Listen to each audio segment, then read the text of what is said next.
Shri insight of ടാരോട്ടിലേക്ക് എല്ലാവർക്കും സ്വാഗതം. നമുക്കിന്ന് ഒരു റിലേഷൻഷിപ്പ് റീഡിംഗ് എടുക്കാം.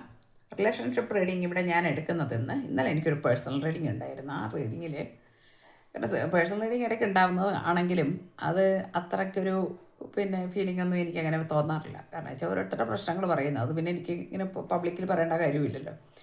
പക്ഷേ എനിക്ക് ഇന്നലത്തെ ആ റീഡിങ്ങിൽ എനിക്ക് വല്ലാത്തൊരു വിഷമമാണ് ഉണ്ടായത്. ആ വിഷമം എന്ന് പറഞ്ഞാൽ ഒരു വ്യക്തിയെ ഇങ്ങനെ ടോർച്ചർ ചെയ്ത് അവരെ ഒരു അടിമയെ പോലെ വെച്ചുകൊണ്ടിരിക്കുന്ന അവരുടെ ഒരു ഫാമിലി എന്ന് പറയുമ്പോൾ അങ്ങനെ അടിമയെ പോലെ വെച്ചുകൊണ്ടിരിക്കുക. അവരുടെ പാർട്ട്ണർ എന്ന് പറയുന്ന ആൾ വളരെയധികം ലാവിഷായിട്ട് വളരെ സ്വതന്ത്ര ചിന്തയുള്ള അല്ലെങ്കിൽ വളരെ സ്വാതന്ത്ര്യത്തോടു കൂടി വളരെ അടിച്ചു പൊളിച്ച് ജീവിക്കുക. ഇവരെ ഇങ്ങനെ കെട്ടിപ്പൂട്ടി വെച്ചിരിക്കുന്ന പോലെ ഉള്ള ആ ഒരു ഫീലിംഗ്, ആ ഒരു വേദന, ഒരു വിഷമം. അപ്പോൾ അതിൻ്റെ ഒരു ബാക്കിയായിട്ടാണ് നമുക്ക് ഇന്നത്തെ ഒരു റീഡിങ് വന്നിരിക്കുന്നത്. അത് നമ്മൾ കുറേ കാര്യങ്ങൾ സമൂഹത്തിൽ നമ്മളതുപോലെ അറിയാതെ കിടക്കുന്ന ഇതുപോലുള്ള ഒരുപാട് കാര്യങ്ങളുണ്ട്. അത് ചില സന്ദർഭങ്ങളിൽ അത് നമ്മളുടെ ചെവികളിൽ എത്തുമ്പോൾ നമുക്കത് വിഷമമുണ്ട്. ആ വിഷമം ചെറിയ കാര്യമല്ല. അപ്പോൾ എന്തായാലും ശരി, നമുക്ക് ആ റീഡിങ്ങാണ് നമ്മളിന്ന് എടുക്കുന്നത്. നിങ്ങൾക്ക് എത്ര പേർക്ക് റെസനേറ്റ് ആവുമെന്ന് എനിക്കറിയില്ല. കാരണം എത്ര പേര് നമ്മുടെ സമൂഹത്തിൽ ഇങ്ങനെയൊക്കെ ഉണ്ടെന്നൊന്നും എനിക്കറിയത്തില്ല. പക്ഷേ റെസനേറ്റ് ആവുന്നവരെടുക്കുക, അല്ലാത്തവർ വിട്ടേക്കണം. കാരണം അത് നിങ്ങളുടെ റീഡിംഗ് അല്ല. ഓക്കെ, നിങ്ങളുടെ റീഡിംഗ് എടുക്കണമെങ്കിൽ, കൃത്യമായി എടുക്കണമെങ്കിൽ പേഴ്സണൽ റീഡിംഗ് എടുത്താൽ മാത്രമേ എനിക്ക് അത് കൃത്യമായി പറഞ്ഞു തരാൻ കഴിയുള്ളൂ. അത് ഞാൻ എപ്പോഴും പറയുന്ന കാര്യമാണ്. അതുകൊണ്ട് ഇത് മെയിൽ ഓർ ഫീമെയിൽ എല്ലാവർക്കും കാണാം, ടൈംലെസ്സുമാണ്. ഓക്കെ, അപ്പം നമുക്ക് വരുന്ന ചില കാര്യങ്ങൾ എല്ലാവർക്കും ഇതിപ്പം നിങ്ങളുടെ അനുഭവങ്ങളായിക്കൊള്ളണം എന്നില്ല, ആരുടെയോ അനുഭവങ്ങളാണ്. ആ അനുഭവങ്ങളാണെന്ന് മനസ്സിലാക്കിയിട്ട് നിങ്ങൾ കാണുക. ഓക്കെ, നമുക്കിവിടെ ഈ കാർഡ് കിട്ടിയിരിക്കുന്നത് 4 ഓഫ് പെൻറ്റക്കിൾസ് ആണ്. ഈ 4 ഓഫ് പെൻറ്റക്കിൾസ് എന്ന് പറഞ്ഞാൽ ഒരു അടിച്ചമർത്തലാണ് നമുക്ക് കാണുന്നത്. അടിച്ചമർത്തൽ എന്ന് പറയുമ്പോൾ എന്താണ് ഈ അടിച്ചമർത്തൽ? നമ്മളുടെ ജീവിതത്തിൽ എല്ലാം നമ്മൾ ഒരു അടിമയെ പോലെ വെച്ചുകൊണ്ടിരിക്കുന്ന ഒരു സിറ്റുവേഷൻ. അതൊരു ലേഡിയാകാം, അല്ലെങ്കിൽ ഹി ഓർ ഷി ആരുമാകാം. കാരണം അവർക്കൊരു സ്വാതന്ത്ര്യമില്ല ഒരു കാര്യത്തിലും. അവർക്ക് അഭിപ്രായം പറയാനുള്ള ഒരു സ്വാതന്ത്ര്യമില്ല. അവർ പറയുന്നതും ചെയ്യുന്നതുമായ എല്ലാ കാര്യങ്ങളും തന്നെ അതിനെ തെറ്റായി വ്യാഖ്യാനിക്കുക. എന്നിട്ട് ഞാൻ പറയുന്നത് മാത്രമാണ് ശരി, ഞാൻ പറയുന്ന കാര്യങ്ങൾ മാത്രം അങ്ങ് ചെയ്താൽ മതി, ആ രീതിയിലുള്ള ഒരു ആറ്റിറ്റ്യൂഡ്. അപ്പോൾ അങ്ങനെയൊക്കെയുള്ള ഒരുപാട് പേരുണ്ട്. ചില ആളുകളുടെ ഒരു അവസ്ഥയാണിത് വന്നിരിക്കുന്നത്. അപ്പോൾ അവരെ അടക്കി ഇങ്ങനെ പിടിച്ചു വെച്ചിരിക്കുകയാണ്. ഒരു സ്വാതന്ത്ര്യമില്ല, ഒന്നുമില്ല. അടിമയെ പോലെ അങ്ങനെ ജീവിക്കുന്നു. അത് കണ്ടപ്പോൾ ഒരു വിഷമം തോന്നിയത് കൊണ്ടാണ് നമ്മൾ ഇന്ന് എടുത്തപ്പോഴും അത് തന്നെയാണ് കിട്ടിയിരിക്കുന്നത്. ചിന്താഭാരങ്ങളാൽ വലയുകയും എന്ത് ചെയ്യണമെന്നറിയാതെയും ഈ വ്യക്തി വളരെയധികം വേദനിക്കുന്നു എന്നാണ്. വളരെയധികം സങ്കടമാണ് അവർക്ക്. തലയിലിങ്ങനെ മൂളുകയാണ്. അവർക്ക് മെൻ്റൽ ആയിട്ടുള്ള മാനസിക വിഭ്രമം വരെ വരുന്ന ഒരു അവസ്ഥ, അല്ലെങ്കിൽ ആ ഒരവസ്ഥയിലൂടെ കടന്നു പോകുന്നു എന്നൊക്കെയാണ് കാണിക്കുന്നത്. ചിന്തകളാണ്, എന്താ ചെയ്യേണ്ടത്, എൻ്റെ മുമ്പിലോട്ടുള്ള യാത്ര ഇനി എന്തായിരിക്കും, എൻ്റെ ബാധ്യതകൾ എന്ന് പറയുന്നത് കുഞ്ഞുങ്ങളായിരിക്കാം, അല്ലെങ്കിൽ ബാക്കി ഫാമിലി മെമ്പേഴ്സ്, അതുപോലെ ആരെങ്കിലും ആയിരിക്കാം. നിങ്ങൾക്ക് റെസനേറ്റ് ആവുന്ന പോലെ എടുക്കുക. അത്തരം അവസ്ഥയിൽ നിൽക്കുന്ന ഒരു വ്യക്തി എന്ത് ചെയ്യണമെന്നറിയാതെ കുഴങ്ങുന്നു എന്നാണ് നമുക്കിവിടെ കിട്ടുന്നത്. ഞാൻ സാധാരണ ഇത്തരം കേസുകൾ എടുക്കാറില്ല, പക്ഷേ ഇതെനിക്കൊരു മനസ്സിന് വിഷമം തട്ടത് കൊണ്ടാണ് ഞാനിത് എടുത്തത്. അപ്പോൾ ഈ ഒരു വ്യക്തിയുടെ അവസ്ഥയാണ് ഈ കാണിക്കുന്നത്. ഇവിടെ ഒരു ചതിയാണ് കാണിക്കുന്നത്. ഇതൊരു ചതിയായിരുന്നു. ഈ ഈ വ്യക്തിയെ ചതിക്കുകയായിരുന്നു ചെയ്തത് എന്നാണ് കാണിക്കുന്നത്. വളരെയധികം വാക്കുകൾ കൊണ്ടും പ്രവൃത്തി കൊണ്ടും ചതിച്ച് അവരെ പല നേട്ടങ്ങൾ അവർ നേടിയെടുത്തിരിക്കുന്നു എന്നാണ്. ഓക്കെ, ഇതിൽ നിന്നൊരു മോചനം ഇവരാഗ്രഹിക്കുന്നു എന്നാണ്. ഇതിൽ നിന്ന് മോചനം ആഗ്രഹിക്കുന്നുണ്ട്, പക്ഷെ അതെങ്ങനെ, അതവർക്കറിയില്ല. നിങ്ങളുടെ വ്യക്തിക്ക്, നിങ്ങൾ സ്നേഹിക്കുന്ന ഈ വ്യക്തിക്ക് അറിയില്ല ഇതിൽ നിന്ന് ഞാൻ എങ്ങനെ പുറത്ത് കടക്കും എന്ന് അറിയില്ല. എന്നാൽ പുറത്ത് കടക്കാൻ വളരെയധികം ആഗ്രഹമുണ്ടെന്ന് കാണിക്കുന്നു. 6 ഓഫ് സോർഡ്സ് ആണ്. പക്ഷേ ഇത് സംഭവിക്കണമെങ്കിൽ, അതായത് അവരെ അതിനാരെങ്കിലും ഹെൽപ്പ് ചെയ്യേണ്ടി വരും. അല്ലാതെ അവർക്ക് അതിനകത്ത് ഒന്നും ചെയ്യാൻ കഴിയില്ല. അതാണ് അവസ്ഥ. അവർക്ക് വളരെ പ്രതീക്ഷയുണ്ട്, എന്നെ ആരെങ്കിലും വന്ന് സഹായിക്കും, എന്നെ രക്ഷപ്പെടുത്തും. അതുകൊണ്ട് അവർ ആ ഒരു കാര്യത്തിലൂടെ ഹീലിംഗ് പ്രോസസ്സിലൂടെ പോകുന്നു എന്നാണ്. ആ പ്രതീക്ഷയാണ് അവരെ ജീവിക്കാൻ അനുവദിക്കുന്നത്. അല്ലെങ്കിൽ അവർ ജീവിക്കുന്നത് അങ്ങനെയാണ്. എന്നെ സഹായിക്കാൻ ആരെങ്കിലും വരും, അല്ലെങ്കിൽ എന്നെ അതിനുള്ള സമയം എനിക്ക് കിട്ടും എന്നുള്ള ആ ഒരു പ്രതീക്ഷയിൽ കഴിയുന്നു എന്നാണ്. അതവർ വളരെയധികം പ്രാർത്ഥിക്കുന്നുണ്ടെന്നുള്ളതാണ്. ഹെറോഫൻറ്റ് വന്നിട്ടുണ്ട്. ഒരുപാട് മെഡിറ്റേഷൻ ചെയ്യുന്നുണ്ട്, മാനിഫെസ്റ്റ് ചെയ്യുന്നുണ്ട്. എന്നെ ഇതിൽ നിന്ന് ഈശ്വര, എന്നെ ഇതിൽ നിന്ന് രക്ഷപ്പെടുത്താൻ എനിക്കാരുമില്ലല്ലോ, അല്ലെങ്കിൽ എന്നെ നീ സഹായിക്കണേ, രക്ഷപ്പെടുത്തണേ എന്ന് ഈശ്വരനോടാണ് അവരത് പറയുന്നത്. ഇവിടെ ഇത് നിങ്ങളുടെ എനർജിയാണ്. നൈറ്റ് ഓഫ് സോട്ട്സ് എനർജി വന്നിരിക്കുന്നു. നിങ്ങൾ എത്രയും പെട്ടെന്ന് ഓടിയെത്തും എന്നാണ്. കാരണം നിങ്ങൾ ഈ ആളെ അറിയാൻ, അല്ലെങ്കിൽ ഈ വ്യക്തിയുടെ കാര്യങ്ങൾ അറിയാൻ വേണ്ടി നിങ്ങൾ പല സോഴ്സും ഉപയോഗിക്കുന്നു എന്നാണ്. അത് ടാരോട്ട് റീഡിങ്, പേഴ്സണൽ റീഡിങ് എടുക്കുന്നതായിരിക്കാം. അതല്ലെങ്കിൽ നിങ്ങൾ മറ്റ് ഏതെങ്കിലും ഒരു ഓപ്ഷനിലൂടെ പോകുന്ന, അല്ലെങ്കിൽ ഒരു ജോത്സ്യനെ കാണുന്നതായിരിക്കാം, അല്ലെങ്കിൽ നിങ്ങളുടെ ഫ്രണ്ട്സ് മുഖേനയായിരിക്കാം, നിങ്ങൾ അഡ്വൈസ് ചോദിക്കുന്നതായിരിക്കാം. ഏത് വഴിയിലൂടെ ആയാലും നിങ്ങൾ ഈ വ്യക്തിയെക്കുറിച്ച് ആകുലപ്പെട്ടിരിക്കുന്ന ഒരാളാണ്, വളരെ ഉത്കണ്ഠയുള്ള ഒരാളാണ്. അതുകൊണ്ട് തന്നെ എൻ്റെ പാർട്ട്ണറുടെ, അല്ലെങ്കിൽ ഞാൻ സ്നേഹിക്കുന്ന ആ വ്യക്തിയുടെ ഇപ്പോഴത്തെ അവസ്ഥ എന്ന് പറയുന്നത് പരിതാപകരമാണ് എന്ന് മനസ്സിലാക്കിക്കൊണ്ട് തന്നെ എത്രയും വേഗം നിങ്ങൾ അവിടെ എത്തുവാൻ വേണ്ടി ശ്രമിക്കുന്നു, അല്ലെങ്കിൽ അതിനുവേണ്ടി നിങ്ങൾക്ക് ഉപദേശം കിട്ടിയിരിക്കുന്നു എന്നാണ് നമുക്കിവിടെ കിട്ടിയിരിക്കുന്നത്. നമുക്കിവിടെ ഒരു ഹാങ്മാൻ വന്നിട്ടുണ്ട്. അപ്രതീക്ഷയോടുകൂടി എല്ലാം സഹിച്ച് വേദനിച്ച് വിഷമിച്ചിരിക്കുന്നു എന്നാണ് കാണിക്കുന്നത്. എല്ലാം സഹിച്ചുകൊണ്ട് എനിക്കിതിനെ ഒരു അവസരം വരും, പിന്നെ കാരണം ഒന്നും പറയാൻ പറ്റത്തില്ല. എന്നാൽ അവർ വളരെ പ്ലാനിങ് ഉണ്ട് അവർക്ക് ഇതൊക്കെ ആണെങ്കിലും ഒരു നല്ല പ്ലാൻ ഉണ്ട് അവർക്ക്. കാരണം വെച്ചാൽ പ്ലാൻ എന്ന് പറഞ്ഞാൽ നിങ്ങളുടെ വ്യക്തിക്ക് വളരെയധികം ഒരു പ്ലാനിങ് ഒക്കെ ഉണ്ട്. കാരണം എങ്ങനെയാണ് ഇതിൽ നിന്ന് രക്ഷപ്പെടുക, എങ്ങനെ ഇതിൽ നിന്ന് പുറത്ത് കിടക്കും ഞാൻ ഇപ്പോൾ, പിന്നെ ആ രീതിയിലുള്ള കുറച്ച് ഒരു മാറ്റം ഇപ്പോൾ ചിന്തിക്കാൻ തുടങ്ങിയിരിക്കുന്നു. എനിക്കിതിൽ നിന്ന് രക്ഷപ്പെടണം, എനിക്കിതിൽ നിന്ന് ഇനി ഇങ്ങനെ ഇത് പിടിച്ച് നിൽക്കാൻ പറ്റില്ല എന്നുള്ള ആ ഒരവസ്ഥ വന്നിട്ടുണ്ട് എന്ന് കാണിക്കുന്നുണ്ട്. അവർ പുറത്ത് ഇറങ്ങി അതായത് പിന്നെ പുറം ലോകം കണ്ടിട്ട് എൻജോയ് ചെയ്യാൻ വളരെയധികം ആഗ്രഹിക്കുന്നു എന്നാണ്. പക്ഷേ ഇതവർക്ക് ഇതുവരെ കിട്ടിയിട്ടില്ല എന്നുള്ളതാണ് മറ്റൊരു സത്യം. ഇതവരാഗ്രഹിക്കുന്ന ഒരു കാർഡാണ്. അവരാഗ്രഹിക്കുന്നു, അവർ പ്ലാൻ ചെയ്യുന്നു എനിക്കിതിൽ നിന്ന്, കാരണം ഇതുവരെ ഉണ്ടായിരുന്ന ആ ട്രോമയിൽ നിന്ന് ഇനി എനിക്ക് പുറത്ത് കടന്നേ പറ്റൂ എന്നുള്ള ചിന്ത അവർക്ക് വന്നിരിക്കുന്നു എന്നാണ്. അപ്പം നിങ്ങളെ കുറിച്ച് അവർക്ക് എപ്പോഴും ചിന്തയുണ്ട്. നൈറ്റ് ഓഫ് കപ്സ് വന്നിട്ടുണ്ട്.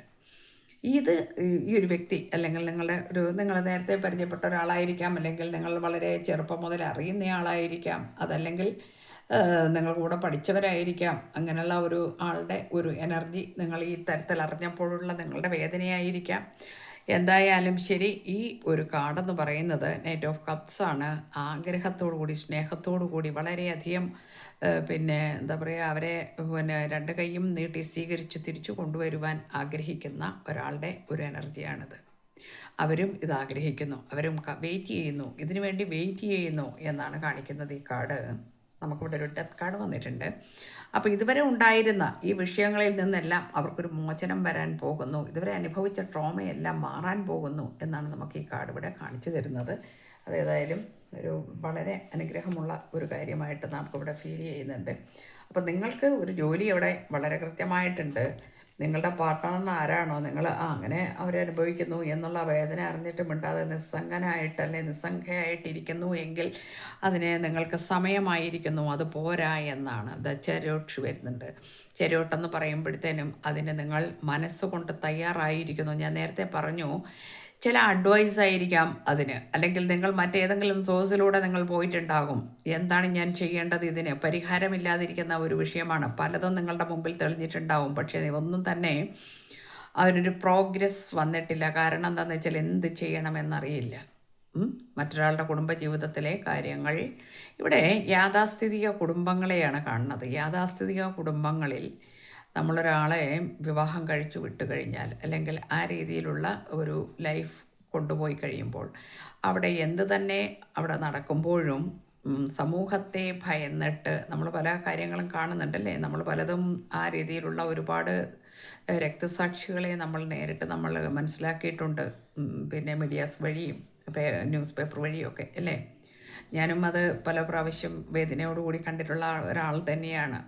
അപ്പം ഒരു വിവാഹമൊക്കെ കഴിച്ച് വിട്ട് കഴിഞ്ഞാൽ അച്ഛനമ്മമാർക്ക് പിന്നീട് ബാധ്യതയൊന്നുമില്ല, അല്ലെങ്കിൽ അനി അതൊക്കെ സഹിച്ച് ജീവിച്ചോളണം എന്ന് പറയുന്ന ഒരു തലമുറ, അല്ലെങ്കിൽ നമ്മുടെ പേരൻസ് ആയിരിക്കാം, അതല്ലെങ്കിൽ വേറെ ഏതെങ്കിലും ഫാമിലി മെമ്പേഴ്സ് ആയിരിക്കാം. അത്തരം കാര്യങ്ങൾ നമ്മുടെ ലൈഫിൽ വരുമ്പോൾ വേദനിക്കുന്നത് ഈ ഒരു പിന്നെ ആ പേഴ്സണാണ് അതൊക്കെ അനുഭവിക്കുന്നത്. എല്ലാം സഹിക്കുകയാണ്. കാരണം അവർക്ക് സമൂഹത്തിലെ അഭിമാന പ്രശ്നം വരുന്നു. അതായത് ഒരു ദുരഭിമാനമാണെന്നാണ് എനിക്കതിനെക്കുറിച്ച് പറയാനുള്ളൂ. നമ്മൾ ഓരോരുത്തർക്കും തന്നെ ജീവിതത്തിന് ലക്ഷ്യങ്ങളുണ്ട്, നമുക്ക് സ്വാതന്ത്ര്യമുണ്ട്. നമ്മുടെ ഇഷ്ടത്തിന് ജീവിക്കാനുള്ള ആ ഒരു സ്വാതന്ത്ര്യമുള്ള ഒരു നാട്ടിലാണ് നമ്മൾ ജീവിക്കുന്നത്. അവിടെയാണ് ഇത്തരത്തിലുള്ള ചില ഇതുപോലുള്ള കാര്യങ്ങൾ ഞാനിതൊന്ന് പബ്ലിക്കാക്കാൻ കാരണം എന്നെ ഇന്നലെ വളരെയധികം വേദനിപ്പിച്ചത് കൊണ്ട് തന്നെയാണ്. ഇങ്ങനെയുള്ള ആളുകൾ ഒന്ന് മനസ്സിലാക്കുന്നത് നല്ലതായിരിക്കും. എല്ലാവരിലും ഉള്ളത് ആത്മാവാണ്. ആ ആത്മാവിൻ്റെ രോദനമാണ് നമ്മളിവിടെ കാണുന്നത്. അതിൻ്റെ വിഷമം അത് ചില്ലറ വിഷമങ്ങളല്ല അനുഭവിക്കുന്നത്. ഇവിടെ വന്നിരിക്കുന്നത് ചേരിയോട്ടാണ്. അതുകൊണ്ടാണ് ആ ഒരു ഊർജ്ജസ്വലതയോടുകൂടി ഇതിനെ മുൻകൈയെടുത്ത് പോകുവാൻ അല്ലെങ്കിൽ ഇറങ്ങുവാൻ തയ്യാറായി നിൽക്കുന്നു നിങ്ങൾ എന്ന് കാണിക്കുന്നു. വീൽ ഓഫ് ഫോർച്യൂണാണ് ഇതിവിടെ വരാൻ കാരണം, അല്ലെങ്കിൽ നമ്മളുടെ ഇതിങ്ങനെയുള്ള അഡ്വൈസ് കിട്ടാൻ കാരണം, അല്ലെങ്കിൽ ആ ഒരു ഘട്ടത്തിലേക്ക് നമ്മളെ നയിക്കാൻ കാരണം നമ്മൾക്ക് ഇതിന് സമയമായി എന്നുള്ളതാണ്. ഈ പേഴ്സൻ്റെ ആ ഒരു കർമ്മ സൈക്കിൾ ഇവിടെ എൻഡ് ആയിരിക്കുന്നു എന്നാണ്. ദ വീൽ ഓഫ് ഫോർച്യൂൺ എന്ന കാർഡ് വരുമ്പോൾ അതാണ് ഈ കർമ്മ ഇവിടെ. അത് എല്ലാവർക്കും എന്നും ഇത് ഒരാൾക്ക് മാത്രം അനുഭവിക്കാനുള്ള ഒന്നല്ല എന്നും കൂടി നമ്മൾ മനസ്സിലാക്കണം. നമ്മളെ ഒരാൾ പീഡിപ്പിക്കുകയാണ്, നമ്മളുടെ ടോർച്ചർ ചെയ്തുകൊണ്ടേയിരിക്കുകയാണ്, വർഷങ്ങളായിട്ട് ഇത് അനുഭവിക്കുന്ന ഒരു വ്യക്തി അത് അനുഭവിച്ച് തന്നെ ജീവിതം മുഴുവനും നരയിക്കും എന്ന് വിചാരിക്കരുത്. അവർക്കുമുണ്ട് ഒരു ഡിവൈൻ ടൈം. ആ ടൈമിലാണ് അവരുടെ കാർമിക് സൈക്കിൾ, അവർക്ക് കാർമിക് പാർട്ട്ണർ ആയിരിക്കാം അത്. ആ കാർമിക് പാർട്ട്ണറിൽ നിന്ന് കിട്ടിയ വേദനിപ്പിക്കുന്ന കാര്യങ്ങളാണ് ഇത്. അത് പറയാതിരിക്കാൻ കഴിയില്ല. അങ്ങനെ വന്നു കഴിഞ്ഞാൽ ദ വീൽ ഓഫ് ഫോർച്യൂൺ എന്ന് പറയുമ്പോൾ ആ സൈക്കിൾ എൻഡായി വരുന്നു, അല്ലെങ്കിൽ അതിന് ടൈമായി എന്നാണ് കാണിക്കേണ്ടത്. അതാണ് ഡിവൈൻ ടൈം എന്ന് പറയുന്നത്. ആ സമയത്താണ് ഈ വ്യക്തിക്ക്, നിങ്ങൾക്ക്, അല്ലെങ്കിൽ നിങ്ങളുടെ നിങ്ങൾ എന്ന് പറയുന്ന ആൾക്ക് അതിനുള്ള ധൈര്യം വരൂ. അതാണ്, ആ ധൈര്യമാണ്. അവിടെ ഒരു ധൈര്യം നമുക്ക് വരികയാണ്. രക്ഷപ്പെടുത്തണം, നമ്മളെ ഇത്രയും അനുഭവിക്കുന്ന ആ ഒരു വ്യക്തിയെ നമുക്ക് രക്ഷപ്പെടുത്തണം എന്നുള്ള ചിന്ത വരുന്നത്, അല്ലെ അവരെക്കുറിച്ചിട്ട് വ്യാകുലപ്പെടുന്നത്, ഉത്കണ്ഠയോടുകൂടി എന്താണ് ഇനി അടുത്ത മാർഗം എന്ന് അന്വേഷിക്കുന്നത്, അതൊരു ത്വരയാണ്. അന്വേഷിച്ചു പോവുകയാണ്, എന്താ അവരെ രക്ഷപ്പെടുത്താൻ എന്താണ് മാർഗം, എന്താണ് ഞാൻ അവർക്ക് വേണ്ടി ചെയ്യാനുള്ളത്. ഇവിടെ ആത്യന്തികമായ ആ ഒരു പ്രണയമോ അല്ലെങ്കിൽ ഫിസിക്കൽ ആയിട്ടുള്ള നീഡ്സിനോ വേണ്ടിയിട്ടല്ല ഇത്. അത് നമ്മൾ ആദ്യം മനസ്സിലാക്കണം. സഹജീവിയോടുള്ള ആ സ്നേഹമാണ് കാണുന്നത്. സഹജീവി എന്ന് പറയുമ്പോൾ നമ്മുടെ കൂടപ്പുറപ്പ് ആയിക്കൊള്ളണം എന്നില്ല, ആരും ആയിക്കൊള്ളണം എന്നില്ല, രക്തബന്ധം തന്നെ ആയിക്കൊള്ളണം എന്നില്ല. അത്തരം ഒരാൾ വേദനിക്കുന്നു എന്ന് കണ്ടു കഴിഞ്ഞിട്ടുണ്ടെങ്കിൽ അവരെ രക്ഷപ്പെടുത്താൻ എന്ത് മാർഗമാണ് ചെയ്യേണ്ടത് എന്ന് വളരെയധികം വേദനയോടുകൂടി ചിന്തിച്ച് അതിനുള്ള ആക്ഷൻ എടുക്കാൻ തയ്യാറായി വരുന്ന ആ വ്യക്തി എന്ന് പറഞ്ഞാൽ ഈശ്വരന് തുല്യമാണ് എന്നേ ഇവിടെ പറയാനുള്ളൂ എനിക്ക്.